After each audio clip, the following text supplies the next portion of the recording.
time. Yeah, that's fine. Microphone wasn't on. Sweet. I appreciate the applause, man. Yeah. Makes us feel so special in our new studio here.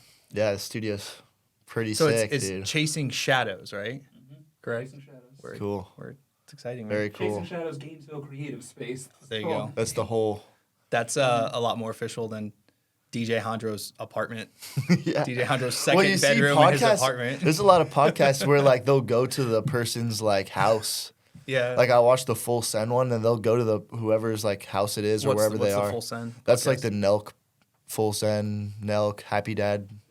Oh, Happy Dad. Yeah, You know, I yeah, you'll know that. Yeah, there you go. Out Yeah, of all the things. they've been to like Elon Musk's place and like That's pretty Donald crazy. Trump. Like it's crazy that like alcohol. Hey, podcasting's kinda- huge, man. It's Podcasting's huge now, dope man. for sure. Everyone's got to have a podcast. Yeah, like we were saying, it's just like easy to just throw it on. Yeah. It's better than music sometimes because you can just feels like you're talking to somebody. It's funny coming from two DJs being like, "Oh, podcasting." Podcasting, yeah. Hey, but that's why we're here, man. I mean, That's why we're here. it's a similar art, Yeah. in a way. Production. I mean, you got to keep talking. These You are got the to keep same the cables we songs get. on. Yeah. You know, like it's the same. Like can't have dead air. Yeah. You know, Yeah, man. similar That's great. vibe for sure. So, appreciate it, man. Yeah, absolutely. We're recording, right?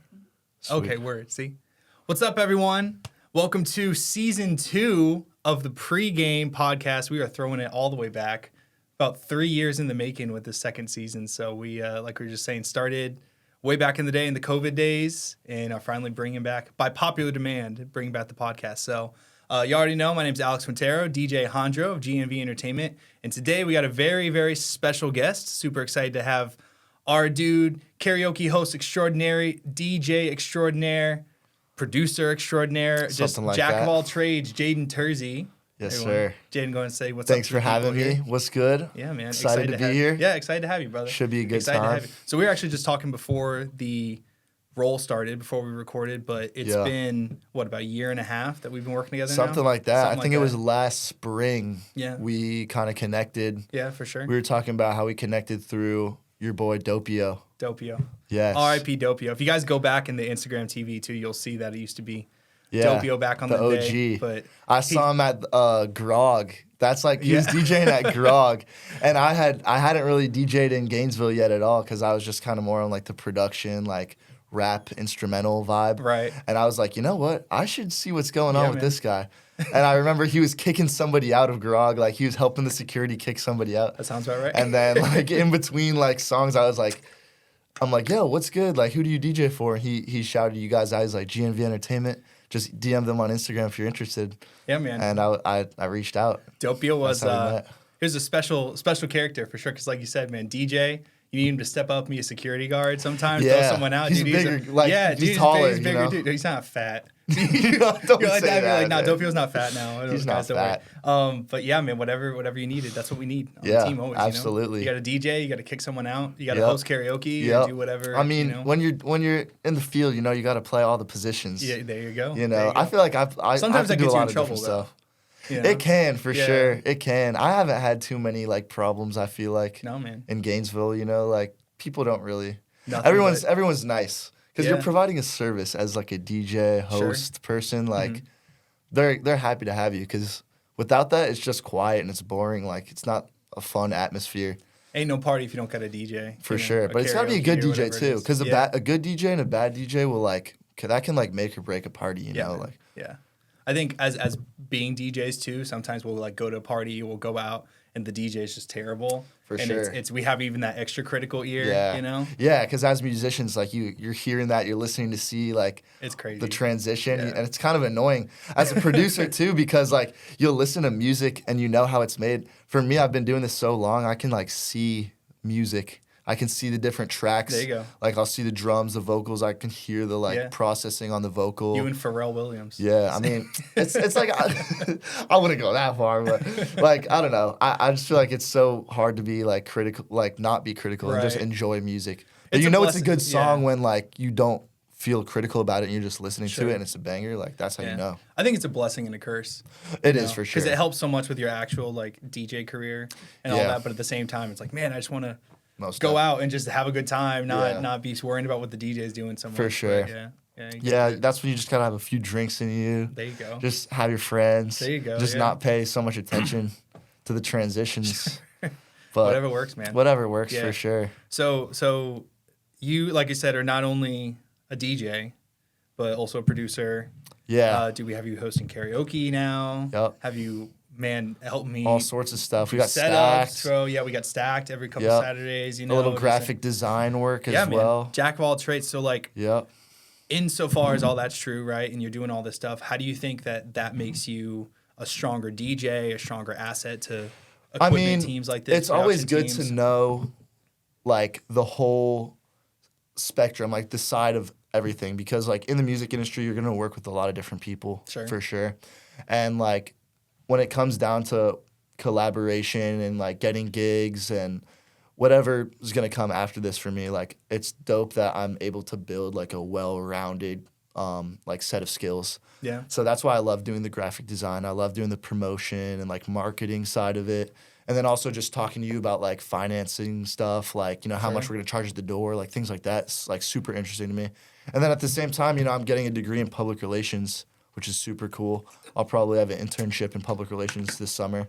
And that all kind of just comes around like this day and age, you know, when you're releasing songs, you're making music, you have to, that's only like part of it. The other part of it is getting the music into people's ears. Yeah, for sure. So all of those other skills help with that. Yeah. For sure. Like everything, you know? So that's one thing I'm super grateful to be able to learn through GMV Entertainment for sure. And like, I think because you as like a producer is kind of your more long-term goal. Yeah. Right? I mean, I started making music because I love, you know, the skill of it. I love like that feeling when you make like a new song. It's like the best feeling ever, and you're just like onto something. Like that's the best. I don't do it for the fame, for the money. Like I'm not chasing any of that. Like I just do it because it's fun and I love to do it. So like after college, after this, I don't know what's gonna happen, and like I really just want to have a career in the music industry, doing really anything. Yeah. So well, I think you got the right mentality too, because like in the day and age that we live in right now, it's not really a luxury anymore just to be able to be one thing, right? And you think like back to the 70s and 80s, the equipment was so expensive and there was like such a high barrier of entry into being able to produce your own beats or music and everything. So really people focused on one thing. And even like stuff like graphic design, you know, making cover art or whatever it may be, same thing. It might be so expensive to do that and so specialized that you didn't really have the opportunity to be so many different things. But now, you know, 2023, when we're here, anyone can do anything. In case people are listening to this in like 2050, you know, you never know. Oh yeah, we have robots do all that for us now. Yeah, it's gonna be straight AI. Honestly. It's 2023. It's the AI trend kind of right now. But anyone can download FL Studio or even GarageBand and just make an entire song with their phone. Or if they want to be good, they download Ableton. Right? Oh, come on, man. Let's not. Half the people listening just clicked off. You know? No, man, whatever works. I'm a big believer, like, end result is what matters. You know? Yeah, and for honestly, sure. Yeah, it's all the same. This is people are gonna laugh when I say this, but like, if you could make a dope track on GarageBand, then people do it. Power I think it was to you, Steve right? Lacey or once. Maybe I don't know. Correct me if I'm wrong. Comment section, but there's a big artist that like made made an entire album or something on GarageBand only, and like that's ridiculous. GarageBand has everything. They have EQ, they have compression, they have like reverb and stuff. Like, what else do you really need? I mean, like, end result is what matters, man. Yeah, it's definitely about recording. Like, if you can have a good recording, and good I mic. think you know, you can add some thoughts on this too, but like especially up and coming producers, that's something that they get so caught up in is like the equipment and I don't have enough plugins. Even when I was first starting producing, like this was a big thing with me.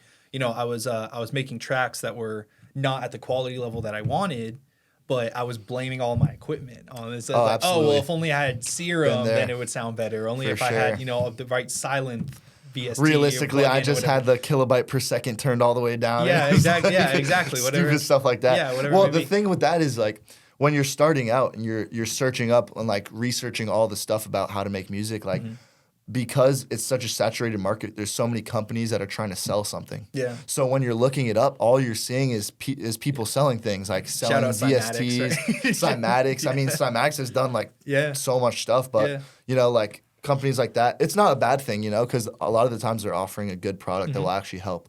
But like when you Google something like how to mix down drums or something, and you're gonna see a million advertisements.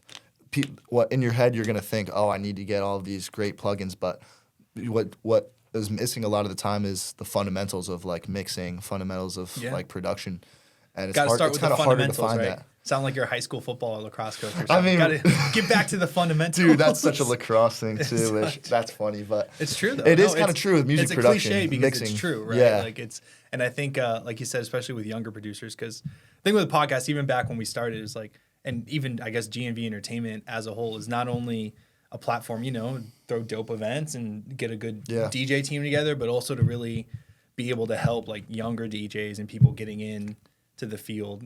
Yeah. Like when you were first starting, how hard it was. When I was first starting, it was super hard and stuff For too. sure. So Yeah. I started when I was 12 and like, dude, that was a crazy journey. it's a long time. Yeah, that was wild. DJing or Both DJing and production. oh wow. Yeah, like I can get into that story if you Yeah. want. That's a whole crazy like. Which came first for you? Was it DJing led to production? So what or- happened was I was playing Minecraft, listening to like gaming, Shout out, yeah. gaming 1 hour mix on Yeah, YouTube, dude. probably Skrillex playing. Yeah. And I'm like, I was like, you know what? I'm gonna Google like how does Skrillex make music? Yeah. And I saw DJing and I saw production. Yeah, man. And that's when I was like, dang, this is crazy. And I like right then I got into both. So the first thing I did was download FL Studio Demo, which is free. Yeah. And I just kind of started messing with that. And then a few months later, I got my first board. It was like a Newmark Mixtrack Pro 3, something Yeah, like dude. that. Yeah. And a virtual DJ. The little guy. Yeah, The a little $200 thing, Yeah, whatever. the It was like Fisher Price it was or a gift for my birthday, something like Yeah, that. awesome. And I was just kind of whipping that. And I saw Tomorrowland like live stream on YouTube, and saw Martin Garrix and David Guetta and like all those. Downloaded all of his tracks. Yeah, the next got all day, the so- tracks. Yeah, exactly. And I started making YouTube like to progressive. mp3.com. Yeah, I'm like ripping progressive house on FL Studio, Silent, Yeah, all man. that stuff. And ever since then I've just been doing that every day. I never really played like video games besides like the occasional PC, Besides like Minecraft, yeah, like for sure. literally just free stuff. Like many other Gen Z hobbies and passions, it all started with Minecraft. Minecraft's all started with legendary. Minecraft. I mean, man. that's just great for the Dude, brain. that Minecraft soundtrack is like is classic. legendary, bro. Oh, There will so be times, legendary. so especially when just as a tangent, I'll be driving back from gigs in Orlando or Tampa like late at night, and I don't want to listen to regular music. I'll literally just throw on the Minecraft soundtrack. Well, it's relaxing It's and so calming and relaxing and nostalgic, and it just calming. activates that like childhood Yeah. memory in your brain. Gets your like beta waves in your brain or whatever. It's something. It's probably like those Delta waves or frequencies, whatever. like Yeah, I don't know which one they are. 432 hertz or whatever. Like that would make That's crazy, sense. man. That honestly, I still see it on TikTok all the time on like Yeah. edits and stuff. Like, or just, I mean, Minecraft's still so popular. Yeah, man. Like even the game itself. That was a thing when I'm going to date myself here, but like, so that was a thing when I was in high school back in 2010, 11, 12, right? Yeah. And it's still huge, arguably even bigger and For stuff sure. now. So Yeah, they've added so much Yeah, stuff man. to the game, which is crazy. Maybe a little too much, Yeah. in my opinion. the Pregame Podcast, your number one authority on all Minecraft news and updates and We're everything. nerds, bro. Apparently. Every Dude, DJ's but a nerd. I was about to say, what the funny is like the overlap between DJing and like general nerdiness, whether it's Star Wars, whatever video games are, is huge. It is. It's Production huge for- stuff for too, whatever like reason. software stuff. Yeah, for like- whatever reason. I mean, I remember sitting in my room trying to I got a new laptop. I'm trying to re-download all my VSTs and stuff. Yeah. And I didn't know anything, bro. I had to relearn or just learn like so much software stuff Yeah. to understand like the folders and like how to get it into this like software. You know? Right. Took me so long, and now man. like that's helped my computer skills like so much. Oh sure. There's a lot of DJs who are like super into coding and Yeah, stuff too. for So sure. I They just make think their own whatever. VSTs and stuff. And That's it makes cool. sense. I think there's a certain amount of technical kind of prowess, expertise, whatever it may be that you need Definitely. in order to like really, really get into this stuff. Yeah, So for sure. Definitely takes a lot of like background knowledge Yeah. or just research. Like, I think when I started, I didn't know a lot about like, any of that stuff.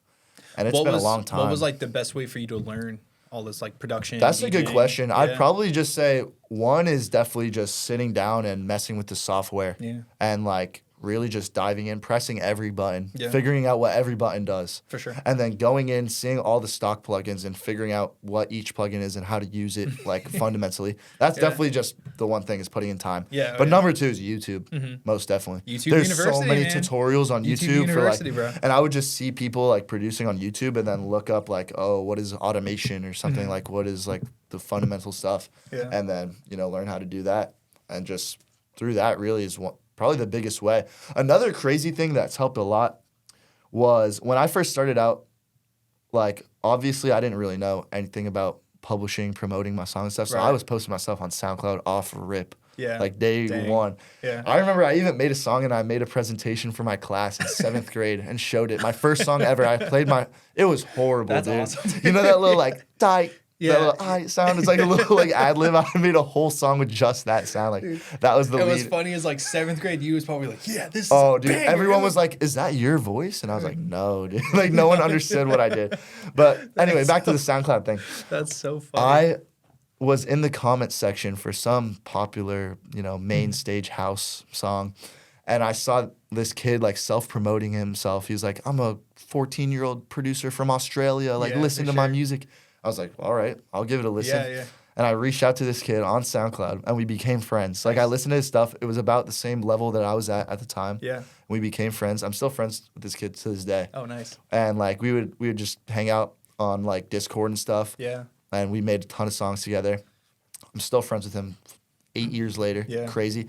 Through him, I learned a lot, just collaborating with him. Because we were at the same level and we would kind of like help each other, like push our games and stuff. Through him, though. Iron sharpens iron, man. Right. Yeah. Through him, he met another kid on SoundCloud who then DM'd me on SoundCloud still. Yeah. And I made a good friend. This is probably my closest music friend of all time. Oh, wow. This kid, Cole Jackson. He's from Texas. He goes to UT Austin right now. Word. We're still like great friends. We still like send each other music back and forth, but we helped each other a ton. Yeah. And we just became friends, Snapchatted each other about music stuff all the time. And I remember in maybe like junior year of high school, I actually went to Texas and like produced a bunch of songs with him, hung out with him. It was crazy because we had to convince our parents. We're like, like this is a random kid I met on SoundCloud.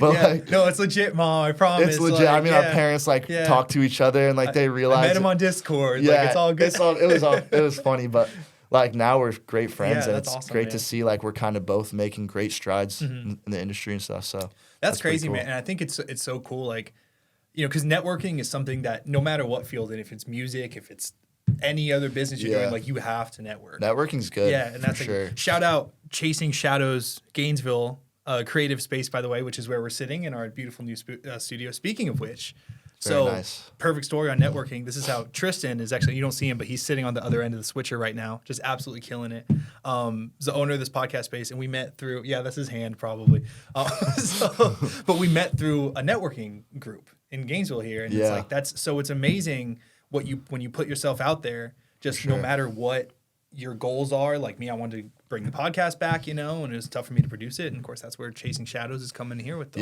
networking's nice great. Yeah. Networking's great.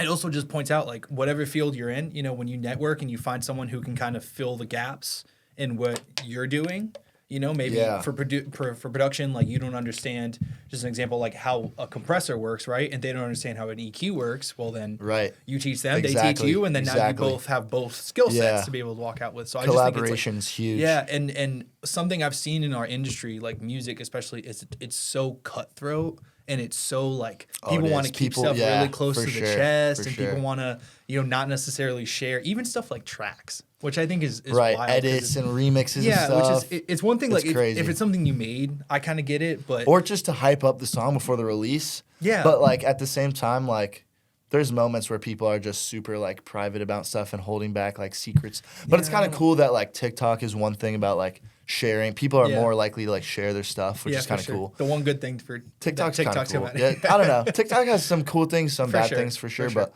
it's like everything else, man. Yeah. You know what I mean? It's like there's a lot of good information, there's a lot of bad information. And I think when the more experience you get in something, the more you can kind of field out like what is good info, what's bad info, and all that. But networking is like, if for any maybe younger DJs out there listening or whatever, like networking is so important. Yeah, make friends. Make friends that are at your level and grow with them, and like that'll be like your friends till the end. And I think even for me, because I've been DJing now a long time, longer than 10 years probably, and not probably, definitely. And for me, I was plateauing is what I noticed. Even like when I was playing music back in the day, like I was in different rock bands and cover bands and everything. And playing guitar, I noticed I was plateauing until I started playing with other people and working with other musicians, like in a group setting, or Yeah, even it can help a lot. Yeah, like GNV Entertainment. Part of the reason it formed was because I wanted a group of people that we could all help each other out, like share music, even just play with each other and like open for someone, close for someone.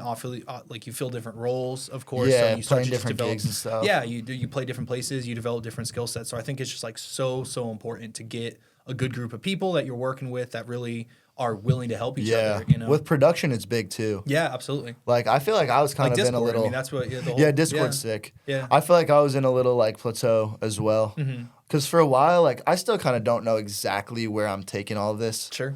I have a little idea for sure, but there's been an entire year where I just straight up made only rap music, like rap beats, things like that. But once I kind of like got in the studio with a bunch of other people, like it started to like change. I can't I have a problem where I can't like start a song from scratch. Like I always need to start with some idea, whether it's like a vocal or some like bass loop or some loop or something. I can build a whole song. Well, not really a problem. It just kind of bites me like in the butt sometimes when I'm trying to like I don't know if I could curse. Yeah, you're fine. Whatever. But when I'm just trying to like start something new and I'll open a fresh project and it's empty, that's where I kind of like it's just a weakness. Yeah, but for sure. You can definitely like use that as a strength too. But when it's nice to collaborate with someone. Like they'll give me their idea and then I can make a whole song off of straight up just their idea. How do you, in your mind, like how do you overcome that? Because I think a lot of people get caught in that the 8 starting bar from loop. scratching. Yeah, Oh, the 8 bar dude, loop thing. That's something I'm horrible at. Yeah. So I spend months working on music before I release it. Yeah. Like that's one thing unless it's just the thing is like I'll get the idea down, and then I will spend 8 hours. I'll stay up all night working on it. Yeah. And I won't finish it, but I'll get past the 8 bar loop phase. Yeah. After that, months of listening to it over and over again, tweaking the volume of the kick, or like it takes me so long to like actually like finish it once it's there. You make a final mix down and you listen to it and you're like, okay, cool, I'm gonna go change a bunch of stuff. And then you make the second mix down, and it takes you hours to make that second mix down. For and sure. You're like, I wish I had the first. I like the first one better. Right, exactly. Or I'll finally get it perfect in my mind, and then I'll send it to my friend for feedback. Yeah. And they'll have a million critiques, and then I'm like, dude, this is never gonna be finished ever. It's persistence, man. Yeah. And I think if it's something you really love, again, whether it's music or whether it's whatever you're doing, art. Right, I'm sure people. I don't paint, but I'm sure people who paint. Yeah, it's experience definitely the same similar. thing. And I think, I forget who said this now, but I was watching an interview. I think it was either like Diplo or one of these like longtime Skrillex, maybe one of these longtime producers, and they were talking about how the first 90% of a track goes the quickest. And then that last 10% of the track, the perfection and all that, like that's 100% like they'll make. true. I think it actually was Skrillex. Now I'm thinking because he was talking about making "Where Are You Now" with Justin Bieber. Yeah, I and how remember they that made interview. like 20 different versions of that song. And obviously that's a mega hit, dude. That's a like multi-platinum. billions of plays. Yeah, billions of plays, I'm sure. But how they made so many different versions and how like they wrote the idea in one night, and he had the layout and everything in one night. And then it took him to find out the drop. Yeah, and it took him all like that. another 9 months to actually finish the production of the track, and they were changing different things. I and totally everything. understand that. Yeah, so it's just a process, and I think like sometimes in our world that we live in right now, people want instant gratification. Yeah. Right? And this is in all walks of life. But Well, you see a lot of beginners when I started out too, like you'll see a lot of people on YouTube telling you like just go quick, especially with the rap beats too. Yeah, like for sure. they're like speed matters. It definitely matters with the rap beats because when you have like an artist in the studio, you want to like you know if they show up on time, right? That's it. That's a whole nother. That's a whole different conversation. But yeah, speed doesn't really matter with electronic music. I feel like it kind of does to an extent if you're working with someone, but. I spend months on stuff, and if you look at my projects, you can go in and see how many hours I've spent, and it's like hundreds of hours on songs I haven't even released. I've spent hundreds of hours on. I think when I hear people say like produce as fast as you can, what I get out of that is not necessarily the speed, but just like trust your production instincts. Yeah. I think is really the message there. And like if you are feeling, a melody should go a certain way, another way, like chase that thought and just let yourself. That's be in going that back flow to like space. once the ideas come in and it's flowing out. Like that's why I'll spend sometimes like 10 hours one night and just almost finish the song. Yeah, exactly. And then it takes me that last 10%, to Takes kind of forever. when you get lightning in a bottle, like, let it. Yeah, let it and strike, also so to you're kind speak. of riding that first feeling of like Yeah. when you start the idea, and you're like, whoa, this is insane. Like Yeah. I jump around, I call like everybody in my contact list to show them on FaceTime. Like Yeah. I don't know if you do that, but Yeah. I get so excited when I That's first funny. like have a good idea, and Yeah. like I'll ride that high until like 5 a.m. like Yeah, just man. ripping, like No, it's going true. through trying to like finish the song. It's true. And then I wake up the next day, I'm like, yeah, this is sick, and then listen to it 1,000 times and close my laptop Yeah. and go to class. Like Yeah. it sucks, but And then, dude, you listen to the same. Dude, I've even done like I'll make a sick 64 bar loop or whatever it is, and just like the whole next morning while I'm getting ready. I mean, maybe for like 2-3 hours while I'm cleaning my Yeah, house, doing whatever. on loop. Dude, it's just on loop, Yeah. and I'm vibing every time. Yeah. But I think it's important, like. You should make music that you want to listen to. Yeah, and, most like, definitely. You shouldn't, and especially as you go further in your production career, like you're not always going to have that luxury. Right. Because a lot of the people don't realize, but a lot of these like big EDM artists and like I don't know, like beat producers, like rap production artists, whatever you want to call it. Yeah. They produce so many different types of genres, and a lot of times like they're not credited, or they'll maybe be credited Right. like, under a lot of cover or whatever it may be. So I think it's important to just be open, and like you said, like you spent a whole summer just producing rap beats. yeah. Yeah, like it's important to work with different genres because Yeah. one, if you're serious about a production career, like you might end up having to do a bunch of different things. So it's Yeah, important that for sure. that's not the first time you ever experienced it. And two, Right. like we were saying before, you do different things and you get different skill sets. So Yeah, that's Yeah. why producing different genres is good. Yeah, for and sure. a whole nother thing about that, like listening to it forever, is that it's kind of good if you can listen to it 1,000 Yeah, times and not for get sure. tired of it. for sure. Like that's For how you sure. know it's like something that should be Yeah, kind of out. absolutely. Because I remember my first stuff, I would like try to do that, and I just couldn't. Like it'd just be so annoying after Yeah, a man. while. Yeah, I know, absolutely.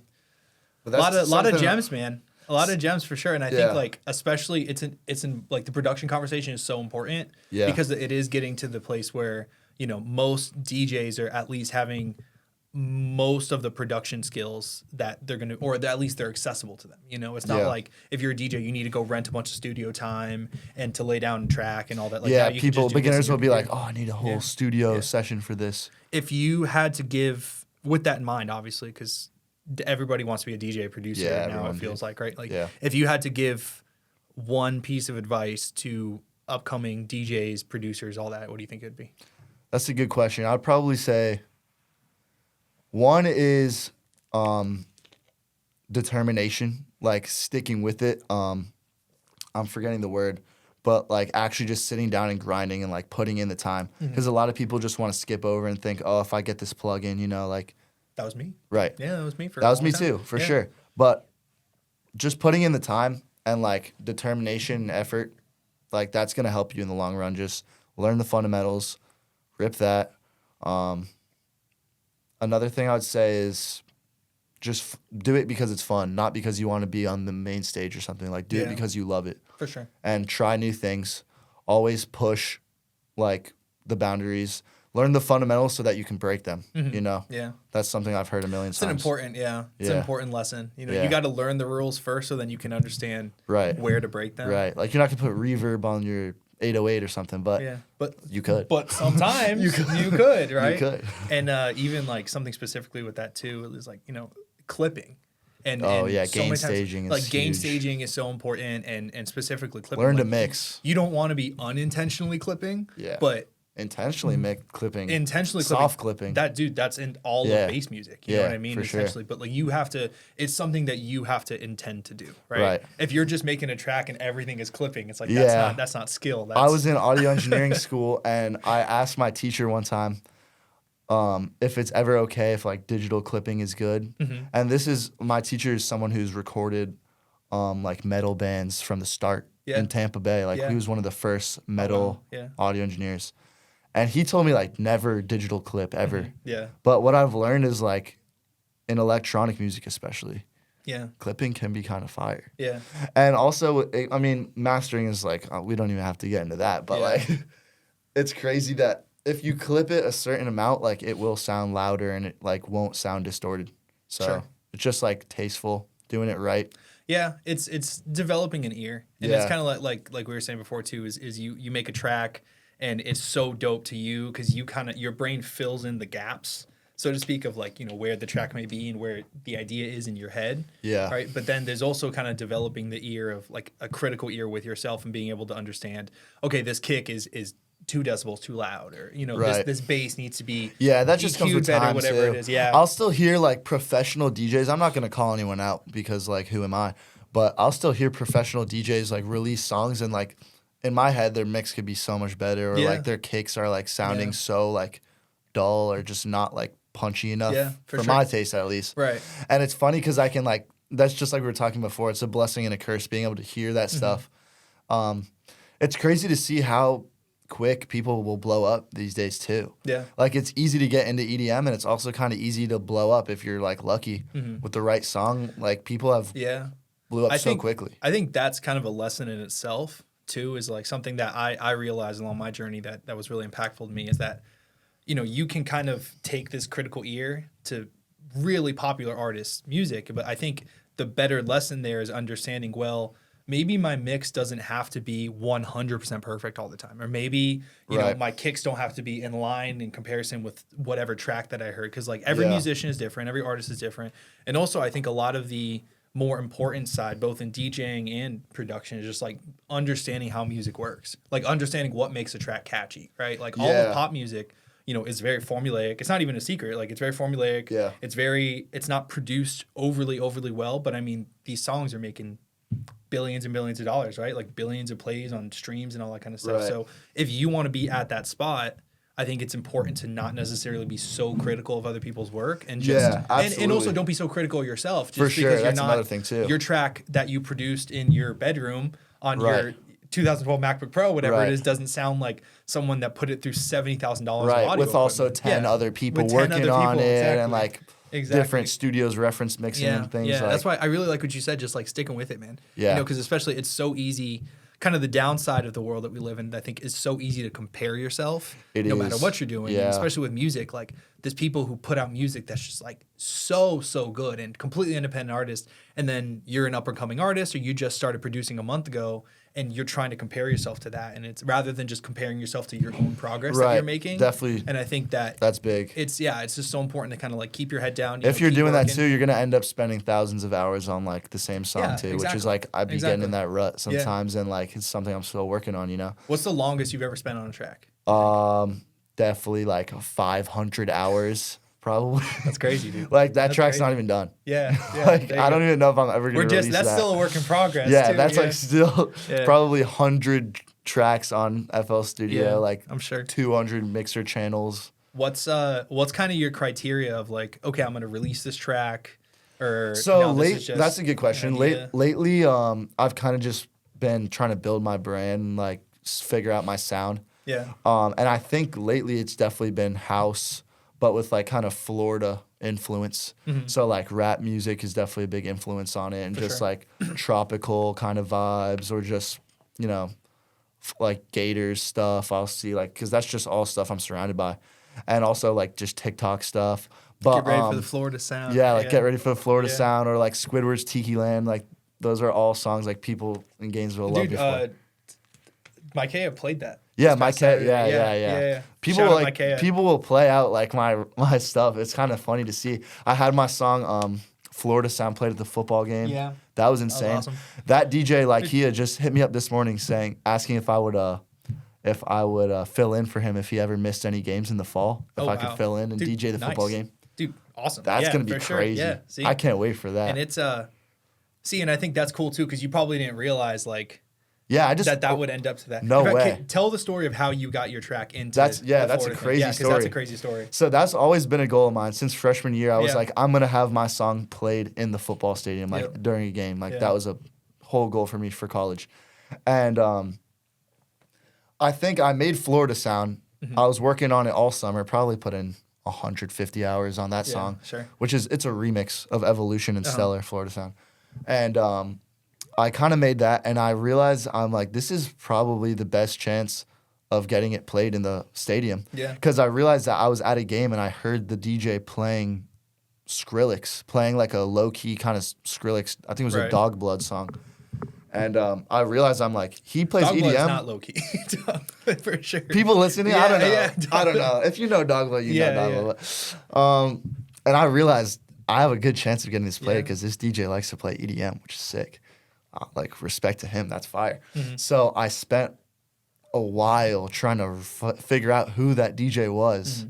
And I couldn't find him for the life of me. Yeah. Like, I emailed the director of creative communications for the football team who gave a guest lecture in my public relations class. Yeah. Emailed him. They were like, kind of just, giving me random answers, like nothing that's going to help me too much. I sent him the song, they just never responded. And I realized, I'm like, this isn't going to work. I'm going to have to figure out another way. So I actually went to the game one time trying to listen to see if they would play it. Because I sent my song to one of the marketing people. I'm like, maybe they'll play it. I'll go to the stadium and see if they play it. You sent your song to everyone. Yeah, for sure. I remember you telling me this. You were like, I sent it to 40 different people. Yes, like, I did. Someone's going to play. I needed to make this happen because I knew it could because they're playing EDM in the stadium already. Yeah. So I went to the game thinking, maybe they'll play it. If not, maybe I'll figure out, who's playing the songs. And sure enough, at halftime, they put Lykia. I don't know if I'm pronouncing that right. Lykia, maybe? And they showed his Instagram and showed him like DJing like on the big screen at Ben Griffin Stadium. And I was like, dude, this is perfect. And I looked him up on Instagram. I gave him a follow. He followed me back. Nice. And I DM'd him. I was like, yo, this would be so big if you play this. And he said he'd give it a listen. I was like, sweet, maybe I have a chance. And I was on the way to play EDC. And I was in the car with my girlfriend on the way to EDC. And he DM'd me. He was like, bro, I'm going to play it. And I was so hype. Yeah. And I realized I wasn't going to be at the game that he's about to play my song at, which is a crazy of course, achievement. Right? Yeah. So I spent so long trying to like call my Kea and my roommates. I'm like, bro, are you going to the game? Like, I'll pay you right now to go to the game and try to get a video of them playing the song. Like, stay from the first quarter to the last whistle until they play it, bro. Yeah. Like, I'll literally pay you. I paid for their tickets. I paid for like 3 kids' tickets to like go there from like the first kickoff to the end. Yeah, dude. And I think they played it in like the second quarter or third quarter. Like, he has played it, which thank you so much, bro. And yeah, I got a great video posted on TikTok. Got few thousand views. That was cool. Yeah, absolutely. And yeah, since then that was crazy, that was sick. And he's asked me to play basketball games, like fill in to DJ for the basketball games. And now he asked me to do the football games if he ever needs it, which would be super fun. See, it's like, so that was probably what, your 25th or 30th contact on specifically trying to get your song played? Probably in the 20s or like in the 10s, like over 10 probably. It was a lot for sure. But like I just knew I could make it happen because I've heard of like my roommates' friends that are in bands that have had their songs played. Yeah. And I hear him playing Skrillex. I'm like, bro, for sure. Let's make it happen. And now this kid like he has released the album. It's fire. It's so fire. Like, go listen to it. It's so hard. He's a great producer too, and he produces a lot of the songs that he'll play in the stadium. Yeah, which is so cool because if he ever needs me to fill in for him, I'm excited. Like, I'll get to play a lot of my own tunes. Yeah, absolutely, dude. That's which is so cool. And see, I think it's so cool too because like some people might have gotten discouraged after the first 5 or 10 emails. You know, you gotta keep going. That's why it comes back to like my advice for anyone that's kind of starting out. Like, keep pushing, keep trying. Like the determination. What's it called in karate? You know, when you're like, when you're like discipline. I think that's something. There you go. Yeah. Discipline that's yourself in more than just karate for sure. Yeah. Yeah. Come on, I'm stupid. But I did Taekwondo when I was like 6, man. I think I'm thinking of another word even, but it's not Japanese. I don't know if karate is pronounced Japanese. karate, actually. Oh, come on. Yeah, man, stick with it. If you're out there listening, look, Terzi has a perfect example. Like, stick with it. You know, it might take. And honestly, I'm still pushing too. It's not like I'm really like doing anything too crazy, but I'm still determined. I'm saying that's one example though. Yeah, it's like, look, you know, you had a goal of, I want to get my song played in the stadium, and I'm not gonna let people not responding to me. I'm not gonna let whatever get in the way. Yeah, for sure. And go out and try too. Try different things. Don't be afraid to like ask people for advice and like ask people to play your songs. Yeah, DM different people. Like, I literally just DM'd this kid. I didn't talk to him at all. Excuse me. I gave him a follow. Need some water? He followed me back. I got. Thank you. But yeah, DM people your tracks. Don't be afraid to like go to a concert, put all your tracks on a USB and hand it to the artist. Yeah. I've done that so many times. Yeah. And eventually it's going to start working. If you keep trying, like, eventually the music's going to get so good. Say no, right? Or they're just not going to respond. Who cares? Yeah, Whatever. yeah. You know, like, maybe they listened to it, maybe they didn't. Whatever. You're going to try again. Make another song and try again. Yeah. And, like, just keep going. I think that's another one of those, like, universal lessons, not even just DJing, music production, whatever you want to call it, but, like, the worst people can do is say no. Right. A lot of the time, you know? Like, no one's going to be mean, really. They're just going to deny you. Or just not respond. And if they're mean, you know, it's just like...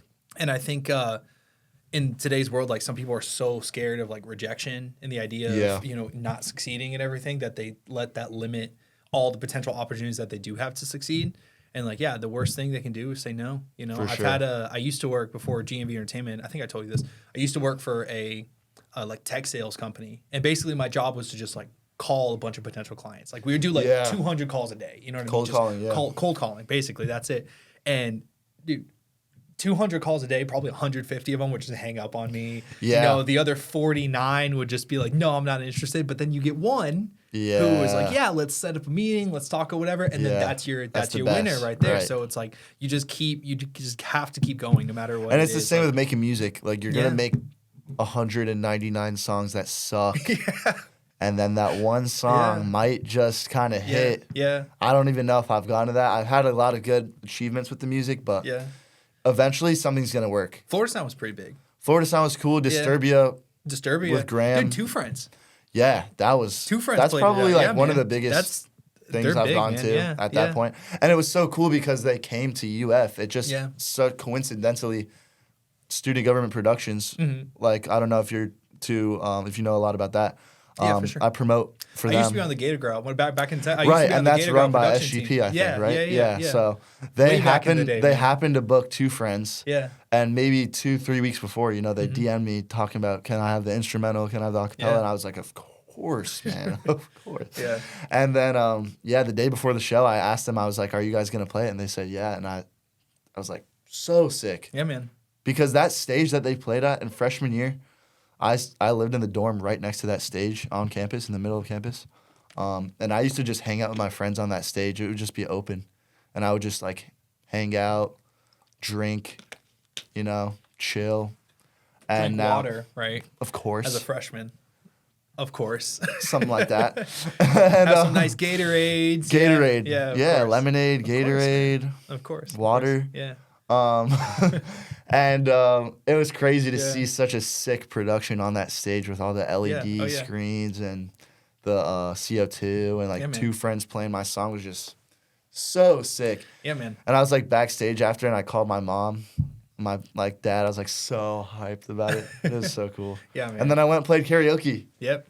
That was fun. It's important, like, man. Days like that are crazy. Like, I have some of the craziest days at college. It's so fun. Yeah. It's so fun. Like, I'll wake up and go to class and then, like, do some music stuff and then go to lacrosse practice and then DJ somewhere else and then go to some after party. You got a lot of stuff going on, man. Yeah. You got a lot. It's crazy. Not only you're goalie on the UF lacrosse team too, right? Which is like, that's a couple hours a week at least. That's 3 days of practice during the week, and then during the weekends we travel to other schools, which is fun. I keep you plenty busy with gigs. And I've got gigs 4 or 5 times a week. And what's your major again? Public relations and outer concentration in marketing. Yeah. And then also I'm vice president of the wakeboard team. Yeah. So that I probably need to put in some more hours with that because my roommates who are How do you do it, man? How do you have that many hours in the week? Caffeine is one. There you go. It probably doesn't really do anything, but it's the placebo for me. Like, I don't know. I don't really ever feel jitters. But also I kind of just enjoy all the stuff that I do. Like, I like going to class. Mm-hmm.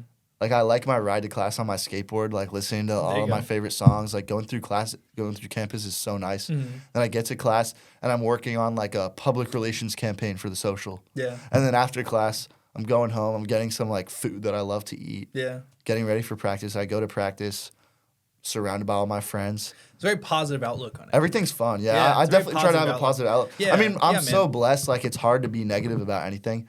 And sometimes I'll get in my head and kind of, like, be negative for no reason. Yeah. And it's just, like, I'll just be grateful. Yeah. And, like, it kind of reverses it because I just have so much to be grateful about. It's really important. I think, you know, with everything in life, you can either look at a positive light or you can look at it in a negative light. And like you just said, like, I really enjoy class and I enjoy riding my skateboard to class and listening to music. So you might not actually enjoy all of the days of class, but if you can surround your things or those things that you don't enjoy with things that you do enjoy, it makes it a lot easier. For sure. Yeah. Definitely. And just being motivated with music is another huge thing. Mm-hmm.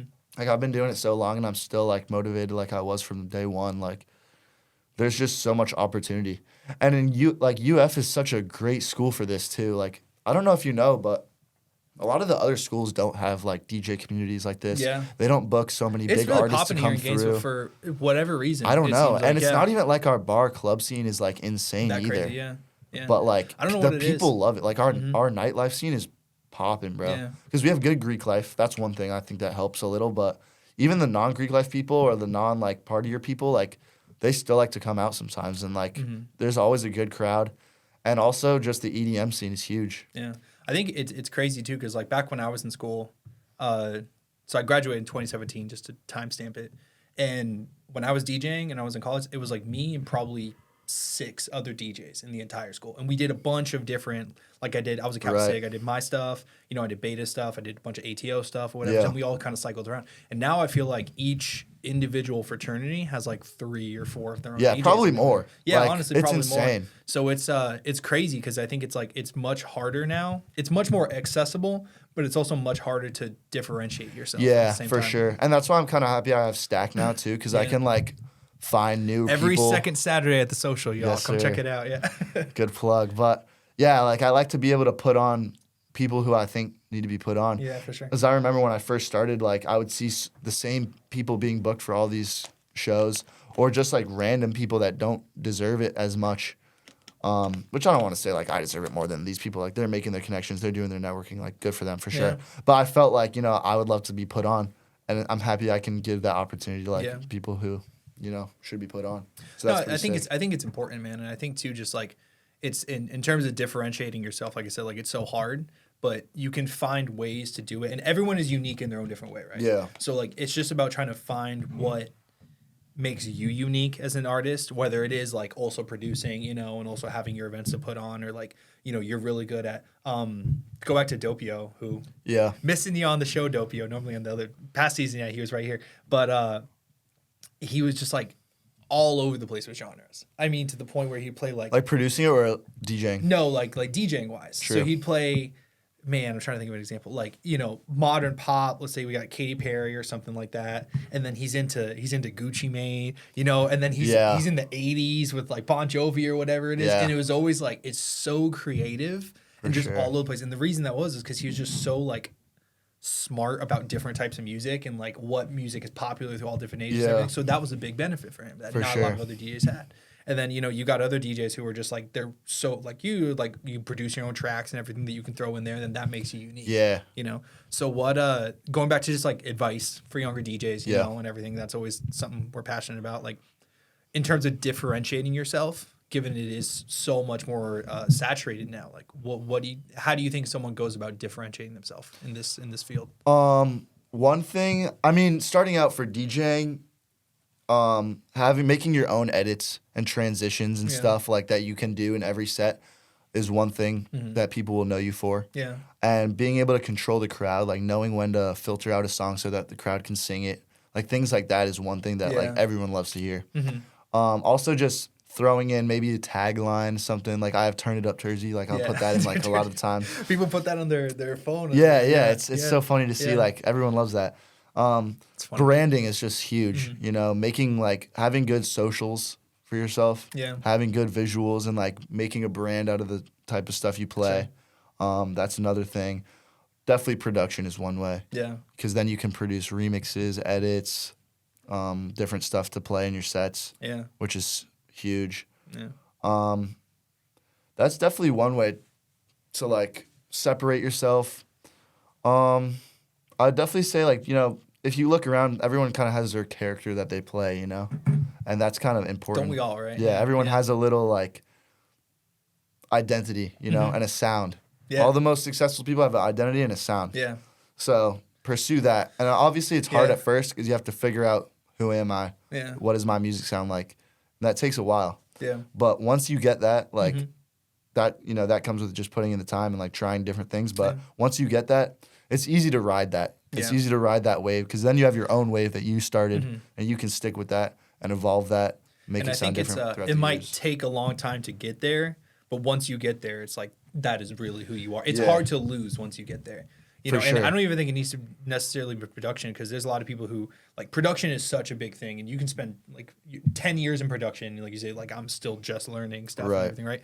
But from a DJ standpoint, like don't be afraid to challenge yourself on different transitions, different, you know, because it's easy to, especially when we're playing with other people and like music is so accessible and edits are so accessible, it's easy to get all of the same edits everyone else has. Yeah. You know, and like definitely challenge yourself. Yeah, challenge yourself and do different things. Try new things for sure. Like with production and DJing. Yeah, exactly. When you're DJing at a bar and like maybe when people are first starting to filter in, or even at like a super energetic time, like try new things, you know? Don't just like drop fade or whatever. Like try new things, new transitions, new music. Always look for new songs to play. I was just talking with a newer DJ yesterday and we were just sitting down talking and he was telling me like, well, some of the things that I'm struggling with are like I feel like I struggle with like echo fading out of stuff, right? And like I feel like it doesn't sound right. And I was like, okay, well, you can look at it that way, or you can look at it as if like, well, why do I feel the need to echo fade out of stuff all the time, right? You know what I mean? Is that necessary? Are you echoing out at the right time? I'm not going to name any names, but like, you know, I'm not harping. If you listen, I'm not harping on you. I'm saying like it's just important to try to do different things so that you don't get stale and you don't you don't want to get stuck. Sort of yeah, absolutely. It's easy when you're DJing. It's easy to get stuck doing the same thing every time. Right. And I think when you're open format DJing, it's easier to like try new things for sure. That's why I think, you know, everybody wants to be like a tech house DJ now or just and only EDM. play that. But the best DJs are the open format ones. Like across the board. That's always been true. Even like people like true. John Summit like started out open format. Like a lot Henry of the biggest Fong, DJs. Henry Fong's a legend. Henry Fong was like a college bar DJ. At UCF, right? Yeah. Same thing. He's a legend. Like in EDM, it's you don't need as much of that, but like it helps you when you get there because you can use those skills to like make your set even more creative and stuff. Well, and it helps you, like we were saying before, differentiate too. Yeah, because exactly. You're not playing the same tech house set that every other and you're not echoing out, or you're not just like doing the same low pass, drop the bass in. Yeah, I think a lot of DJs like, you know, are kind of scared of the idea of doing open format, but like honestly, I was scared. Like we were talking about this when I first started with you. I told you. You told me you only. I only wanted to do EDM. Like I only wanted to stick to my own all right, stuff. I got one gig for you this semester. Yeah, and I played that one. You killed it. What was it like Fats for like an hour or something? And like straight tech house. Yeah, I was so scared. And then one of the other DJs asked me to cover their shift at JJ's, and I was like, okay, I can do this. And then I remember I did it, and the manager asked me to like if I'd be down to do it every week, and I was so scared. Yeah. I was like, people are gonna know I'm playing the same songs every week in the same order, all that stuff. And then the summer came around, and I got a new board, and like spent so many hours just downloading new music. Yeah. And I realized like I definitely, even though I had only maybe 200 songs of like Martin Garrix stuff like EDM before, I still knew how to DJ because I would just mess around for so long with the same songs. Yeah. Just trying new stuff with the same 100 songs or whatever. And that kind of taught me how to like. How do you think your approach to DJing, your DJ skill, just the whole package overall has changed as a result of doing more like open format? Dude, it's changed so much. Since the fall semester when I started, like when I told you I'm down for everything. Right. That since then, like I think I've gotten like loads better. Yeah. Also, another thing that helped too was over the summer I had an internship in Israel at this record label called Joy Group. And they had CDJ 3000s for me to play on all day. Like my internship job was to make an hour-long mix every week. Yeah. So my job was to literally just play with CDJs. So that was one thing that definitely helped. Tough job. Tough job for sure. Just look at the Beatport. Hard day at the office. I would literally go on Beatport, like top melodic techno charts and just make a mix out of all of that. Yeah. It was kind of sick. Nice. But that's helped a lot. And then since taking all of your different shows and stuff, it's definitely helped me with like all sorts of different transitions and like picking new songs and getting creative with like what song I'm gonna play after this and like just different ways to mix in songs and just messing with the crowd. Like people love when you can like play to the crowd and read the room.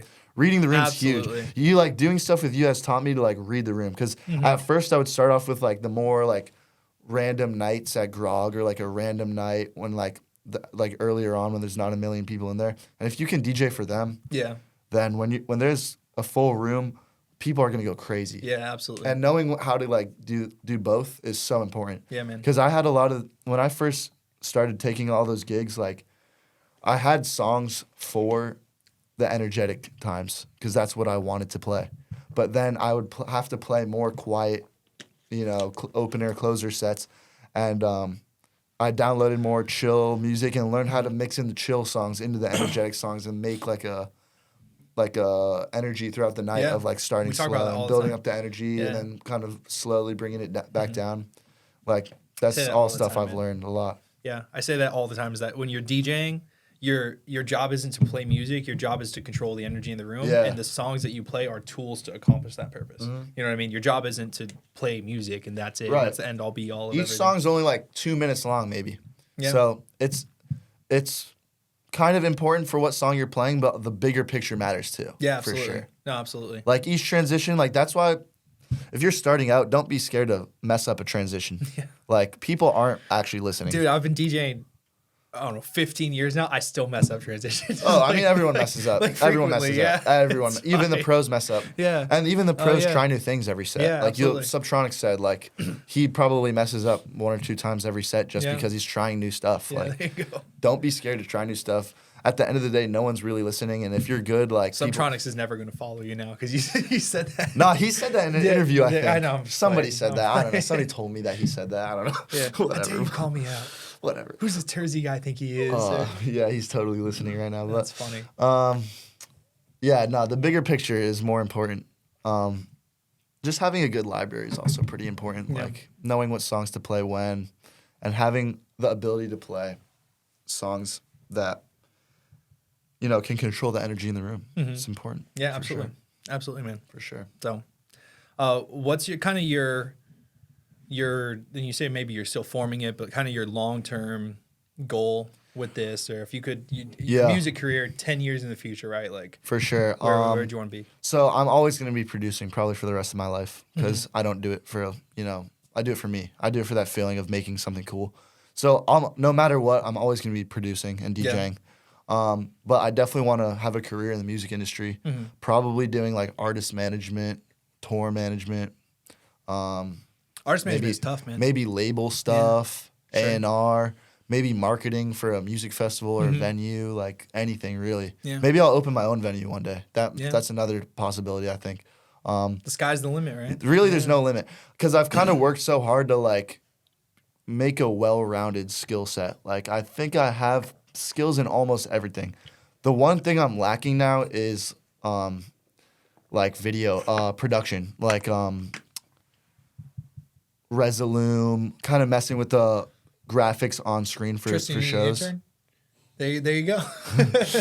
But like I have live sound experience, so that's one thing. But I'm talking about more like lights for like concert lights, the lights and the lasers and the graphics on the screen, messing all with that. That's one thing I can expand on for sure. But other than that, I feel like I have experience doing everything, like production, DJing, live sound, marketing. It's even, it's kind of coming full circle here. Like we opened up talking about why having an expanded skill set is so important. Yeah. And not just even from a genre standpoint, you came initially and you're like, I just want to play tech house. Right. And then took about 6 months, but we got to the point where we're like, yeah, give me whatever you got. Sure. Let's do karaoke, let's do open format gigs, let's do private frat events, whatever we got. For sure. And you're like, my skills have gotten so much better. Exactly. I'm so happy that happened too. Yeah. What happened was like there was a big life event where I needed money and I told you, I was like, I'm open for everything.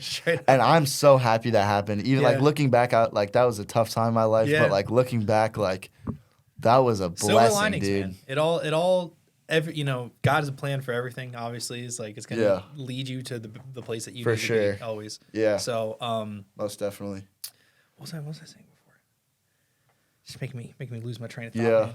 So we're going in deep here, you know. That was pretty deep. Expanded skill set. Why it's so important too is like, you know, now you're in a position where like you're applying to different internships at like Insomniac Records and other you know, potential A&R labels, whatever it may be, and you are so much more of an asset because you were able to do other things than necessarily just what you're able. And like, for sure, it's kind of funny how it like being able to do flyers may be your key to like a long-standing expansive down the line, music career or whatever it is. Like, I've loved graphic design now, and like it kind of started definitely from just making like my own cover art. I've always made my own cover art for my songs, and like my SoundCloud header and profile picture. Like I've always loved doing that, and now I make flyers for all our own events and stuff, which is so sick. And down the line, that could, you know, lead to something cool. Yeah, I'm open to doing graphic design as like my main career, you know, like any of these skills that I've gotten from the music industry, like I could turn that into a career, which is super sick. I think you just got to be, not you, but I'm saying like people in general just got to be open to opportunities that present themselves to yourself. And you know, if you're a DJ and you love tech house and you have in your mind, oh, I only really want to play tech house or whatever it is, like don't close yourself off to the potential of, you know, okay, I'm going to do an open format gig or even like hosting karaoke or stuff like that. Like it really helps with you learning your song selection and learning like crowd skills, mic work for sure. So karaoke's big for the mic stuff. If you have a goal in mind, if like I want to get to a certain place, then it's important to see every opportunity as a potential rung in the ladder for you to get there. Yeah. Not even if it's not something necessarily exactly like what you want to do, like it might not be a tech house gig or an EDM gig or whatever it is, but you can pull silver linings out of that. And I think like, you know, dude, you're a great example of that. Right. Both in your ability to just say like, well, everything I'm doing, there's positives of everything, right? Yeah. I like class because I get to listen to my music on the way there. Like, you can find a positive in anything. You can find a positive in anything. And also like take every opportunity you can get because you don't know like what connections you might make at that little tiny gig you decide to take, or like you don't know who you might meet. Yeah, man. Anything can turn out how like you least expect it. So yeah, you never know. Definitely take every opportunity. I was just one of the many people that you DM'd, probably just looking for DJ opportunities. Yeah, look where we are now. It's crazy. Sitting in Chasing Shadows, Gainesville podcast studio. Fire. Recording season 2 of the podcast, man. Yeah, I'm happy to be here. That's pretty cool that you have the podcast series. Yeah, we're bringing it back. I'm excited to see more. It was, like I said, over COVID, it was just so easy because I had so much more time, you know, when I set up the studio and my space and everything. But, you know, found the right partner and bringing it back. For sure. By popular demand. Hell yeah. Of myself. I'm sure. Yeah, no, it's going to be sick. It was good. People liked it. So, Jadon Terzi, everyone. Extraordinaire, DJ, something producer, like that. Karaoke host, all around positive, great guy. Yeah, it's been awesome. You get a chance to hang out with this guy, make sure you do it. Anything you're promoting right now? New tracks that are coming out? I'll be dropping some new stuff soon. Just follow on Instagram for all my updates, Where do show people updates. Follow you at? What's your Terzi, Ter 5 Z's I. Terzi. That's 5 Z's, everyone. That's 5 Z's. Ter 5 Z's. Yeah, awesome. I'm not 100% sure when this will drop yet, but sometime. No worries. Next few weeks, I'll probably have some new music out. If not, just keep a lookout. Always working on stuff. And then we got every second social, or every second social, right? Every second Saturday. Every second Saturday over at Social, we got Stacked featuring Terzi right here. A couple different DJs from the Gainesville area as well, throwing in good tech electronic house, music format. Themed event. Yeah, man, but we're all over the place, you know. Yep. Like I said, we got Squidward's Tiki Land in there. We got SpongeBob remixes. We got all sorts of shit coming out. Awesome production. And just make sure you stay tuned at GNV Entertainment. That's at GNV Entertainment on Instagram. It's where this is going to drop and where all of our events are posted. So big shout out again, Chasing Shadows podcast space, creative space here. They do, what do you guys do? Podcast, photo, headshots, video production, everything. Yeah. Everything you guys could possibly need. Make sure you check them out. You can get in contact with them on Facebook or also on their website. They got a forum. And make sure y'all stay tuned to Terzi. Stay tuned to GNV Entertainment. Yes, sir. Thanks for listening. Season 2 of the podcast is here, everyone. We'll be back soon. Thank you guys so much. Thank you. All right. Thanks. Sweet. How long was that? It was 1 hour and 3 minutes. Nice. Perfect, bro. I was shooting for an hour, man. That was good.